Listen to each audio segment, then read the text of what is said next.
Hello everyone, welcome back to another video, and yeah, I'm a little late to recording and most likely posting this, but Wrestlemania XL, aka Wrestlemania 40, has happened. I saw it live. I saw night 1 on the screen, and then I went and I saw night 2 in person, which was crazy and awesome.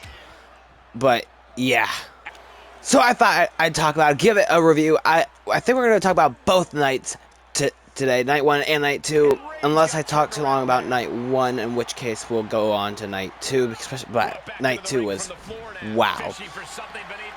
But yeah, so let's just get started. This is the first time reviewing something like this, so we'll do my best. So Wrestlemania XL Part 1, night 1, Saturday, was pretty good. I think was a really good PLE. The night started with Rhea Ripley versus Becky Lynch, where my prediction was right with Rhea Ripley retaining.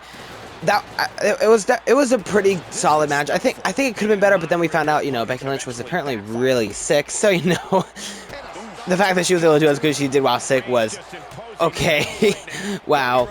And then I believe that was followed by the six-pack ladder match, where I was kind of half right because I predicted Awesome Truth and New Catch Republic. Ended up being Awesome Truth winning the Raw tag titles, and A-Town Down Under winning the SmackDown tag titles.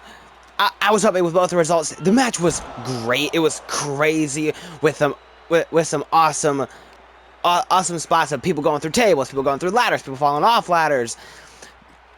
R-Truth, thinking that it was a regular 2v2 tag match, waiting for the tag. He gets the hot tag from The Miz. He pins Damian Priest, and as R-Truth is hitting the mat, the crowd is going 1, 2, 3. Technically, he got the pin, even though it doesn't mean anything. So The Miz had to explain to him that it's not over until they get the titles. But then they did, which I just think was awesome. The crowd loved it. It was awesome. Rey Mysterio and Andrade versus Santos Escobar and Dominic Mysterio. It was originally Rey Mysterio and Dragon Lee. Dragon Lee got injured in SmackDown, and then they put Andrade in his place. I don't know why exactly. I don't know if it was real injury or not. But I thought it was a pretty good match. Once again, I got that correct. I predicted Rey and technically Dragon Lee, but still the right team, so I'm going to say it was still correct. I thought it was a really good match. I love Rey Mysterio, so maybe I'm biased. Actually, I am biased because not only do I love Rey Mysterio, but also I'm an Eagles fan. Jason Kelsey and Lane Johnson got involved, and to me it was awesome because, like I said, Eagles fan. So I thought that was really cool. Jay versus Jimmy, I think could have been better. I kind of wish it was an Extreme Rules street fight, but it wasn't a bad match. I don't think there was a bad match in the WrestleMania, but it was but still. Then Bianca Belair and Naomi and Jade Cargill versus Damage Control. I also got this one correct with Team Bianca winning, and I was even more correct because I predicted Jade Cargill would be the one to pin the person, and I'm going to give myself bonus points, even though it was completely by accident.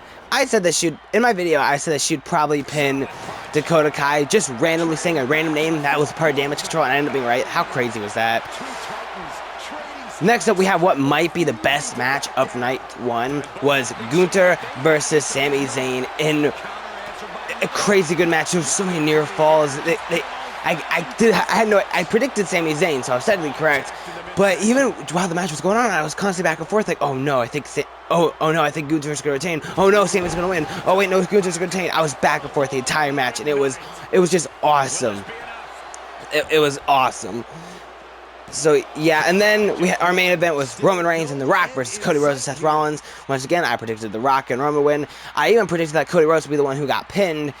I think I said both. I think I made an argument for both Rock and Roman doing the pin, so I won't give myself points for that one, just because I didn't outright say that The Rock was going to pin him, even though I kind of was leaning towards it.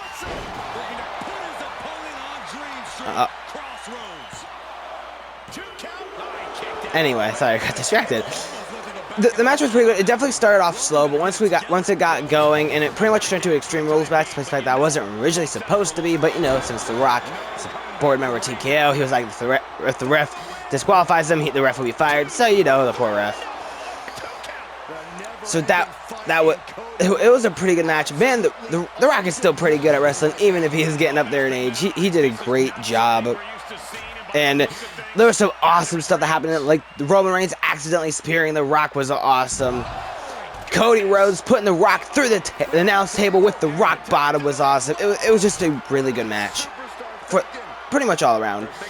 And then we go into night 2. This is the one that I was actually there in person for. Although, in case you were curious, I did end up rewatching Wrestlemania Night 2 when I got home on the TV screen. That way I could get the different angles and the commentary. Because, yeah, my seats, I think I posted an image on the community tab. I might post some more later. But it wasn't the best view ever, but it was still cool to just be there in person. It was awesome. Especially as someone who's never been to WrestleMania. Heck, I technically have never been to an in-person PLE. I've only ever been to a Raw many years ago, and I've been to a SmackDown last year, and then I will also be going to another SmackDown later in May. But this is my first WrestleMania, first PLE, most likely only WrestleMania, because I mean, it's WrestleMania.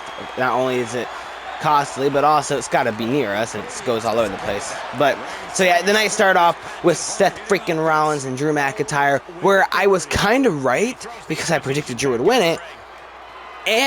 But what I did not predict, because part of me was kind of scared they were going to have him cash in the main event, was Damian Priest cashes in his Money in the Bank briefcase. But they did it in such a great way, where Drew McIntyre has been complaining about Seth Rollins taking the eye off the ball, focusing way too much on his fight with the Bloodline and helping Cody Rhodes out, when he should have been focusing on his match against Drew McIntyre to defend the World Heavyweight Championship.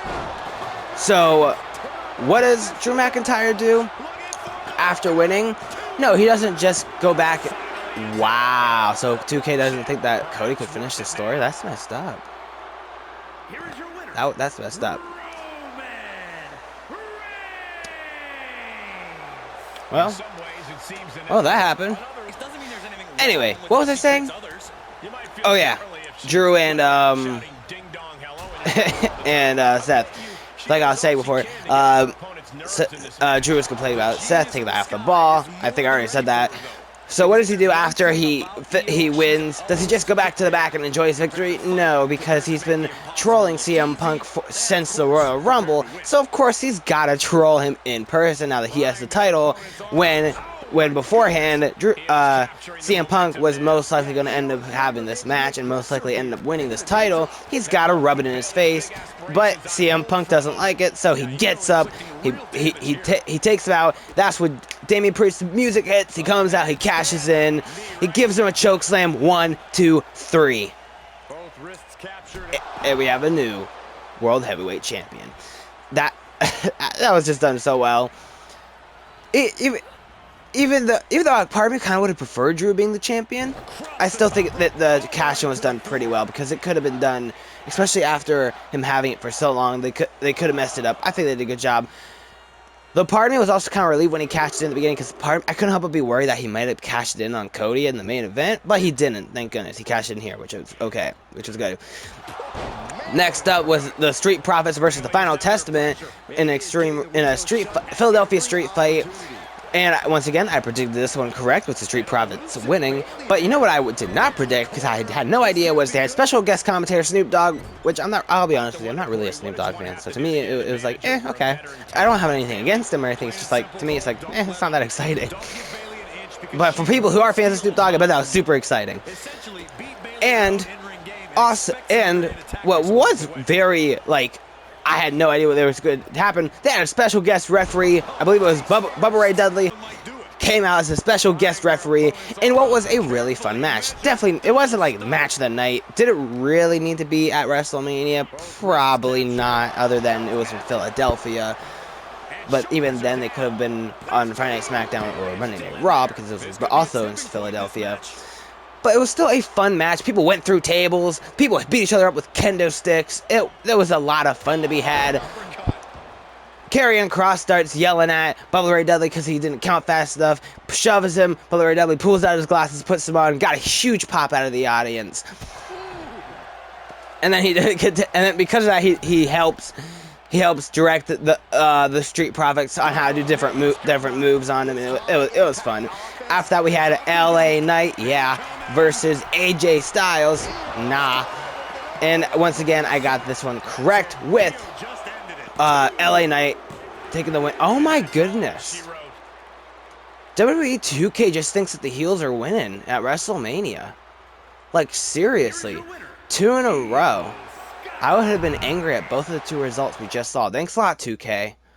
Thanks a lot. Anyway, like I was saying, LA Knight versus AJ Styles.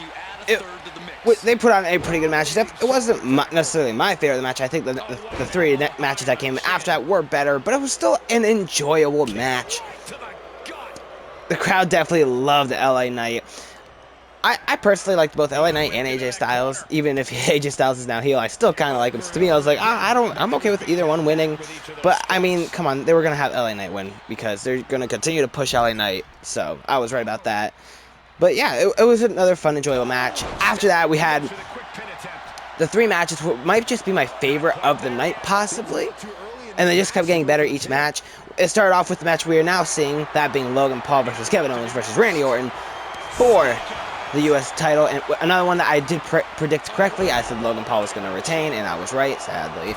Room for Kevin Owens. I would have even been happy with Randy Orton winning, but they decided to have Logan Paul retain, so, you know, okay.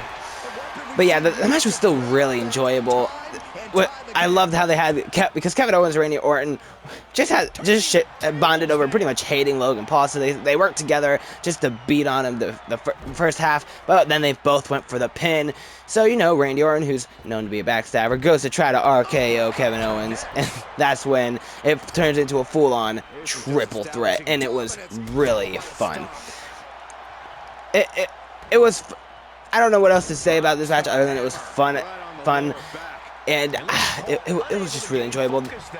So yeah, and then after that we had Io Sky versus Bayley, the match that apparently 2K thinks Io should have won, but 2K is wrong, for the Women's World Championship, with Bayley being the 2024 Women's Royal Rumble winner, and she gets to win this one. Another one I predicted correctly, yes. And I really like this match. Not only did I think it was a good match, I also liked the story that they were telling with the match, with Bayley turning heel, creating this heel faction, but then the faction slowly turning on her, leaving her out of things, talking about her behind her back. She wants to have Judgment Day be a gold-filled faction, so she goes on to win the Royal Rumble. That way she can take Rhea's title, but then she decides to use her Rumble win to go against Io Sky at WrestleMania. She turns face. She has a new entrance music with the new entrance that I thought was pretty cool, even if I didn't fully understand it. I think it has something to do with where she's from. I don't really know. It may not have been Paramore playing it live like she originally wanted, but hey, this match I feel like was also very overlooked by WWE when going into the road to WrestleMania. But it was definitely a really good, really fun match that I really enjoyed. And then we had our main event. We had Roman Reigns versus Cody Rhodes for the undisputed WWE Universal Championship. But with Bloodline rules due to The Rock and Roman winning. This is one that I was constantly going back and forth on. In my video, I decided to go with Cody Rhodes, mostly because that's who I wanted to win. Even though I actually could see them having Roman Reigns retain it, and I end up being correct. Cody Rhodes finished the story, and this was one of the best matches that I've seen. Not just because we got some awesome, not just because we got some awesome spots. They beat each other up. They used weapons. They went outside. They went over the barricade into the fans. And obviously we got some people to show up to help out Cody Rhodes, which was just awesome, which we'll talk about. But it was also just a really good story that they were telling. There's so many different ways that they were telling the story, so we'll get into that. But we had two. It was kind of like 2 matches in one, where we had the first half was a really good 1v1 match that was done really well. Then Cody Rhodes goes to try to finish the match. He grabs up. He wants to go for the triple crossroads. He hits him with one crossroads. Jimmy Uso shows up, stops him. They keep trying to do different things to Cody. They try to pin him. He kicks out. Jey Uso comes out. Jimmy and Jey duke it out on the ramp. We get this awesome spot where Jey spears Jimmy off the top, very high part of the ramp, threw a table at the bottom, which, I'll tell you what, our seats may not have the greatest view of the ring. Well, we had the perfect view of that spot. What was that, Logan? Dang. Okay. But we had like the perfect view of that. It was crazy. Cody Rhodes goes for it. He goes Crossroads 1, Crossroads 2. But then Solo Sikoa comes out. He interferes. They give Cody the spike and spear combination, but Cody still kicks out. But then, first surprise of the night, that was just crazy. I mean, Jay was awesome, but this was kind of crazier. John Cena's music hits. He runs out. He takes a Solo Sikoa, especially because he's had beef with Solo Sikoa. Solo Sikoa being the one who, air quote, retired him by beating him in what was pretty much a squash match at Crown Jewel in 2023. So he gets to get his revenge. He takes out Solo Sikoa. He gives him the attitude adjustment through the announce table. That was crazy. But then The Rock's music hits. The Rock comes out, which kind of expected him to show up. I knew The Rock was gonna show up. Do it being Bloodline rules. He shows up. We get John Cena and The Rock to stare down. This is from what I can think of, like, what, the third time they've stared down at a Wrestlemania? I don't fully know. John Cena goes, "You can't see me." He goes for a strike. Ooh, dang, RKO. But then, but then The Rock stops him. He gives him the rock bottom, and then the crowd went nuts the crowd went nuts for Jey Uso. The crowd went nuts for John Cena. The crowd went nuts again when the Shield music hits. And Seth Rollins, although we didn't realize he came out at first, I'm not gonna lie, pardon me, question, is this Dean Ambrose? It wasn't, although that would have been cool. But Seth came out in Shield gear, and he goes to attack The Rock, but Roman stops him. Because calling back to you know, the faction that Seth, Roman, and Dean Ambrose, when he was in WWE, were in the Shield. It was awesome. And then we hear the dong. Lights go out. Lights come back. Undertaker in the ring. The Rock is looking around. He's talking. He's waiting for him to come down the ring. Turns around, scared because the Undertaker's right there. Undertaker gives him a choke slam. Dong hits, lights go out, lights come back, Undertaker is gone. Roman Reigns, now with the chair, looks at Cody, about to give him the final blow. The final blow with the chair to end the match and retain his title. But instead he decides to get revenge on Seth Rollins for what Seth Rollins did many years ago. What Seth Rollins did many years ago, back when he first broke up the Shield, when he betrayed Roman Reigns by hitting him with a chair. He decides to get his revenge by hitting Seth with the chair, being Cody's Shield, because this gives Cody the opportunity to hit Crossroads 1, Crossroads 2, Crossroads 3. 1, 2, 3. The story is finished. And then everybody comes out to celebrate. Cody's wife, Cody's mother, Mama Rhodes. We also get a bunch of wrestlers to come out to celebrate. Randy Orton, Kevin Owens, Sami Zayn, Jey Uso, John Cena, LA Knight. So many. Even CM Punk eventually came out to celebrate with them. So, even though CM Punk was pretty much the only guy in that ring that didn't have anything to do with the Bloodline, at least not yet. It was just crazy good. It was just crazy good. They all celebrate. They lifted Cody up. Cody now has the title that his dad was never able to hold. And oh wow, the title that his dad was able to hold. Even though he sadly can't live out his original dream of handing the title to his dad, he can live out his other dream of giving it to his mom, which he does. The story is finished, but now a new story will begin. And wow, it was definitely one of the best wrestling things I've seen. I'm so glad I was there in person for it. You have no idea how nuts the crowd went nuts on the TV because I watched it. The crowd did go nuts, but in person, the crowd was even louder, even crazier. It was crazy for everybody who came out. Every time a music hit for someone. Wow. So yeah, it was crazy. I kind of want to do a matches ranked, which I'll probably end up doing, but I kind of wanted to do it like more of an overview. The Wrestlemania in and of itself was just really good. It was the first time Triple H has full control over WrestleMania, and Triple H did a great job, and things are just looking up. It's so weird because this really did feel like, because people were calling WrestleMania 39 Avengers Infinity War, they were calling WrestleMania 40 Avengers Endgame, and it was Avengers Endgame. It was the end of the Bloodline saga. It was the end of this, what, 4-year story? 3 if you want to just go based off of when Cody Rhodes returned. It was really good, so yeah, it was just crazy. But yeah, thanks so much for checking out the watch. If you like this video, please hit like. If you want to see more videos like this, let me know. I've done the predictions, which you can check out, even though it is kind of old now because it already happened. But in case you're curious, you can go check that out. Thank you so much for taking time to watch. Let me know if you want to see more WWE or wrestling-related content. Also, I have a bunch of movie reviews, TV reviews, and gameplay if you want to check that out too. So yeah, thanks for watching. I hope to see you guys in the next video. Bye. And in case you were wondering, apparently 2K, the only one they got right was the only time they had a face win. And they thought Randy Orton would win it, which, I mean, I would have been okay with that. But yeah, just in case you were wondering.